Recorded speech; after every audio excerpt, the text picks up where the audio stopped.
Hello বন্ধুরা, আজ আমরা কথা বলবো একটি চমৎকার সিনেমার গল্প নিয়ে।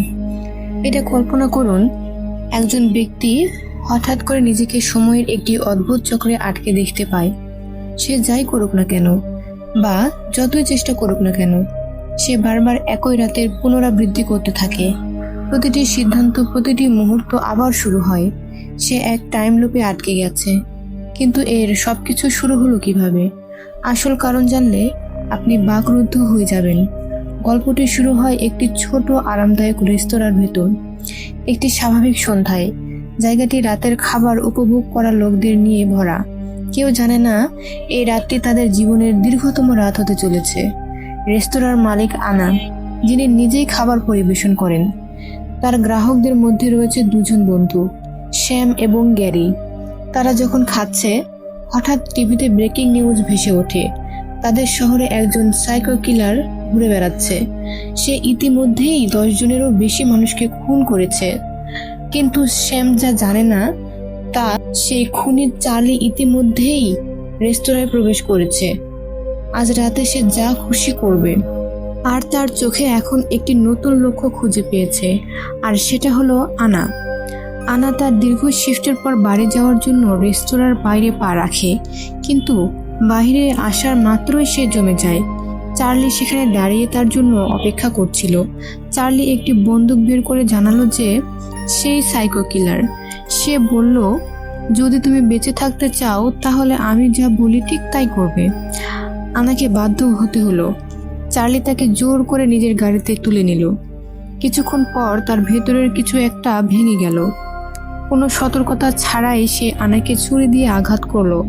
আনার মৃত্যু দেখে তার এক ধরনের বিকৃতির শান্তি অনুভব হলো, কিন্তু পরের মুহূর্তেই চার্লির চোখ আবার খুলে গেল। ঠিক সেই রেস্তোরাঁর বাইরে আনা আবার জীবিত, ভেতরে অর্ডার নিচ্ছে, যেন কিছুই ঘটেনি। চার্লি হতবাক। সে বুঝতে পারলো যে সে একটি টাইম লুপে আটকে গেছে। সে যতবারই আনাকে খুন করুক বা রেস্তোরাঁর সীমানা পার হোক, সবকিছু আবার প্রথম থেকে শুরু হচ্ছে।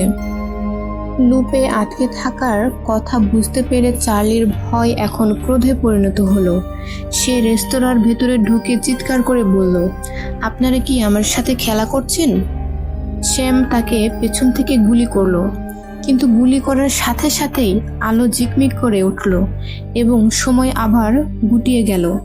চার্লি আবার সেই একই রেস্তোরাঁর প্রবেশপথে ফিরে এলো। অবশেষে চার্লি বুঝতে পারলো যে সে পালাতে পারবে না। তার মানে হলো, আমি এখন যা খুশি তাই করতে পারি। সে তার ক্ষমতা উপভোগ করতে শুরু করলো। সে একে একে অন্যদের গোপন কথা ফাঁস করলো। তারপর সে লিলি নামের এক নার্সকে অনুসরণ করে বিশ্রাম ঘরে গিয়ে তাকে ছুরি দিয়ে আঘাত করলো। সে ভাবলো হয়তো সবাইকে মারলে লুপটি শেষ হবে। চার্লি শতবার চেষ্টা করলো। সে বারবার হত্যাকাণ্ড চালালো, কিন্তু প্রতিবারই সময় 1 ঘন্টা পিছিয়ে যেত। এখন আর রোমান্স নেই, আছে কেবল ক্লান্তি আর একঘেয়েমি। সে এতটাই দুর্বল হয়ে পড়ল যে সে ঠিক করলো চুপচাপ সে বসে ভোরের অপেক্ষা করবে। কিন্তু পুলিশ এসে তাকে ধরে নিয়ে যেতে চাইলো। পুলিশ তাকে সীমানার বাইরে টেনে নিয়ে গেল এবং জগৎটি আবার ফিরে গেল। নিরুপায় চার্লি অবশেষে কর্নার টেবিলে বসা শান্ত ডেভিডের সাথে কথা বলল। ডেভিড তাকে বলল, ভিন্ন কিছু চেষ্টা করো, হয়তো তখন লুপটি শেষ হয়ে যাবে। চার্লি শেষবারের মতো পাদ্রির পরামর্শ মতো চলার সিদ্ধান্ত নিল। এবার সে আবার কাউকে হুমকি দিল না। সে সকলের সাথে দয়ালু আর সুন্দর ব্যবহার করলো। চার্লি এক বিবাহিত দম্পতির কাছে গিয়ে নিজের জীবনের দুঃখজনক সত্য প্রকাশ করলো, কিভাবে তার বাবা তার মাকে খুন করেছিল। সে বলল, আমি এখন বুঝতে পারছি, আমি ভুল ছিলাম। আমি সেই ধরনের দানব হয়ে উঠেছি যাকে আমি ঘৃণা করতাম। চার্লির এই পরিবর্তনে সবাই তার প্রতি সদয় হলো। সে আনার কাছে গিয়ে দুঃখ প্রকাশ করলো। আনা হাসি মুখে বলল, আজ রাতে তোমাকে অন্যরকম লাগছে এবং শান্ত। শিফট শেষে আনা তার কাছে এসে লাজুক হাসির সাথে বলল, চলো না আমরা একটু হেঁটে আসি, বা হয়তো একটু কফি খেতে যাই।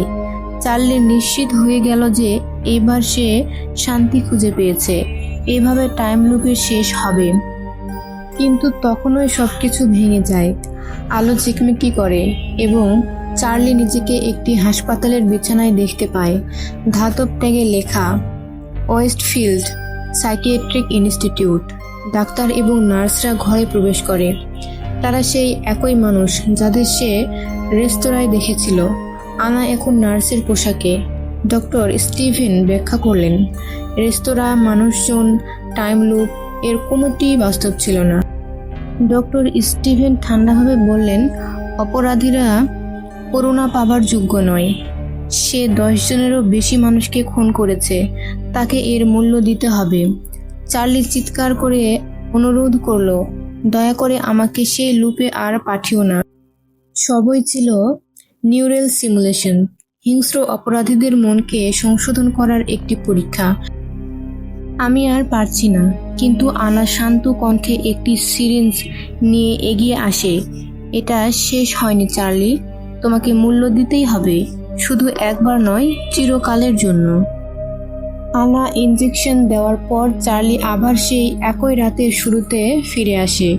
রেস্তোরাঁর আলো জ্বলছে, হাসি প্রতিধ্বনিত হচ্ছে। এবার লুপের কোনো শেষ নেই। সে জেগে উঠবে, মারা যাবে এবং আবার জেগে উঠবে, চিরকালের জন্য শাস্তির ফাঁদে আটকে থাকবে। তো বন্ধুরা, অপ্রত্যাশিত মোচড় আপনাদের কেমন লাগলো? কি ভয়ঙ্কর, তাই না? শাস্তি থেকে বাঁচার চেষ্টা করেও সে চিরকালের জন্য এক অন্তহীন চক্রে আটকে গেল। এই গল্পটি কেমন লাগলো তা কমেন্ট করে আমাকে অবশ্যই জানাবেন। ভিডিওটি ভালো লাগলে লাইক করুন এবং পরবর্তী ভিডিওর জন্য সাবস্ক্রাইব করে পাশে থাকুন। ধন্যবাদ।